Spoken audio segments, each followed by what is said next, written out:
Coming here, coming to Wayside, saved my life. It prevented me from being on the streets. It prevented me from relapsing. It prevented me from being assaulted. So this place saved my life.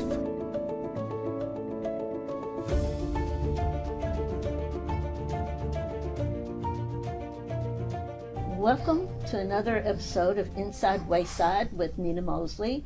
We're here today interviewing Leon, who graduated recently from our homeless veterans program here. Leon, how are you doing today? I'm doing wonderful. I'm above ground. That's right.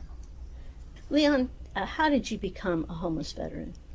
I lived in Dayton, Ohio, and I worked for a company that was not paying me properly. And so I ended up having to leave my home, and I moved in with a coworker. And upon moving in with her, I discovered that she was an alcoholic, and I also discovered that she was using drugs, and that wasn't a conducive environment for me, and it was actually a very toxic environment for me. And to be really, really honest, because I have mental health issues. I'm a Vietnam War vet. I don't do stress that well, and I was in a very stressful situation and environment. I felt helpless and I felt hopeless, and I was really, really close to suicide. Wow. So that's why I'm leaving and we left a lot of stuff, but I knew that we would get it back, and we have gotten it back. That's great. And it saved my life. Coming here, coming to Wayside, saved my life. It prevented me from being on the streets. It prevented me from relapsing. It prevented me from being assaulted. So this place saved my life. I was here 50 years ago when I got discharged from the Army, and I promised myself that if I didn't like where I was living, that I would come back here. So I made the conscious decision to move back to Louisville. It was challenging. It was actually very exciting for me, but at the same time, I didn't have any resources set up at that time. So after checking in at Wayside, like I said, I was immediately assigned a case manager, Jacob, and we developed a plan, and I worked through it and was pretty successful at completing it and then leaving. What was it like for you staying in Wayside Christian Mission and working on your plan to find housing? What was it like? How did people help? The staff was great. I was able to totally access all of my outside resources and also the internal resources that were available. The living conditions were good. I was here with a friend, so I keep to myself. And I'm a very focused person. I don't allow any external things deter me from doing what I want to do. I've known you for a while now, and I know that you're a man of faith. How did your faith help you in this journey? We came here with one set of luggage, and I'm a firm believer that if God gave me something one time, that He would give it to me again. There was no doubt in my mind that I was going to be successful. I just know that I had to stick to my plan. I had to stay focused, but more important, I had to stick with God. I had to stay prayed up, and my focus was on God. My focus is still on God. Every morning, I do a 4:30 Bible study every morning. And it's not even just a Bible study, it's actually mini church at my house. Great. I can't live without God. That's great. That's the driving force in my life. That's great. So tell us about your new apartment. Well, the apartment that I was in when we left January the 12th, and we were in a one-bedroom apartment. And it's just really amazing how we ask God for things when He already knows what we want. So when we moved in the apartment, we had accumulated furniture because I have the terrible shopping disease. But we moved in the apartment with furniture that we had from the warehouse here. But within 2 months, we outgrew the apartment. So subsequently, an apartment became available in the same complex. And it was $5 more, but it was 2 bedrooms. We had 644 square feet, and now we're in 1,290 square feet for $5 more a month. Wow, that's amazing. Yeah, it's amazing what God can do. I know when you were here in our veterans program, you would always help out any way you could. You always saw what was going on, what our projects were, and you would always step right in and help out. But now that you're in your own apartment, you still come back regularly and volunteer. Tell me a little bit about that.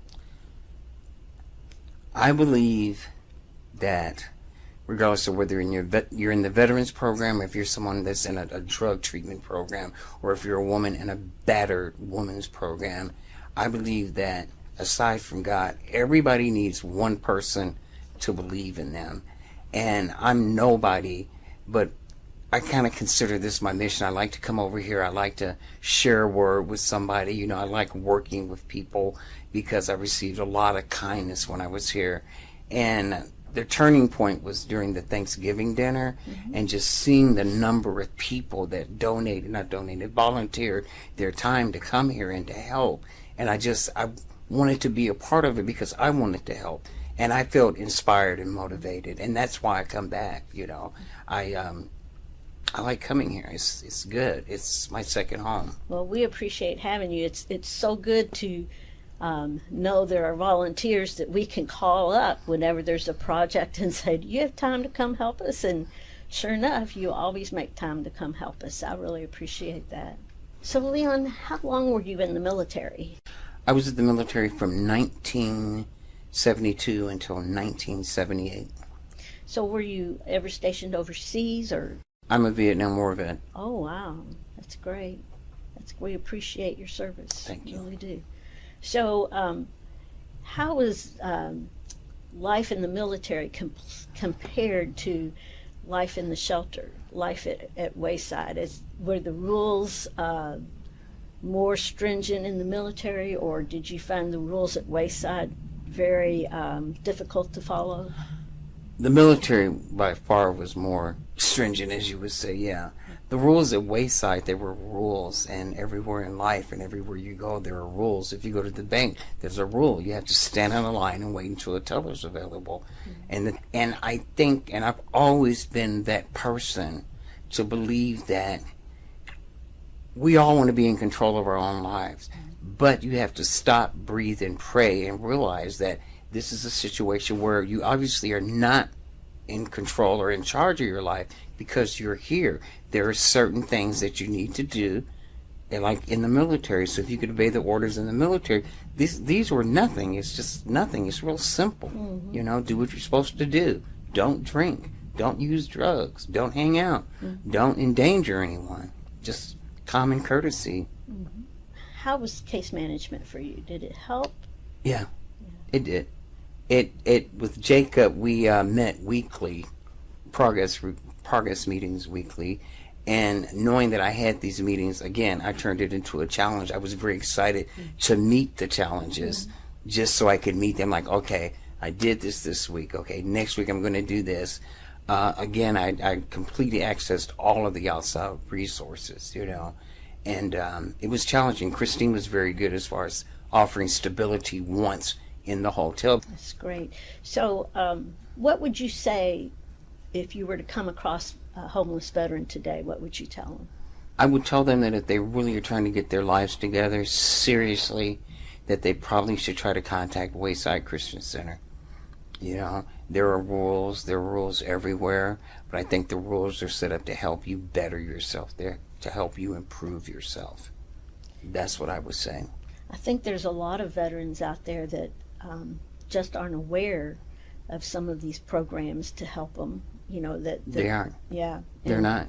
So we need help getting that word out. Yeah. You know, even if people in your church, you might come across a veteran or a family of a veteran that's out there struggling, and telling them to come to Wayside Christian Mission or contact the VA hotline.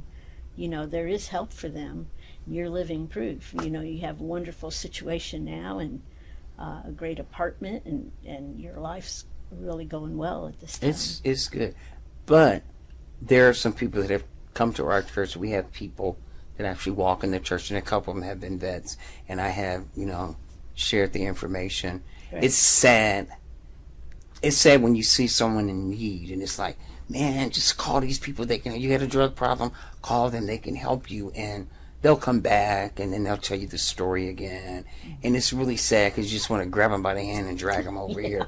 But you just can't do that, you know. And it's really sad. It makes me sad. This city, the homeless population here is just crazy.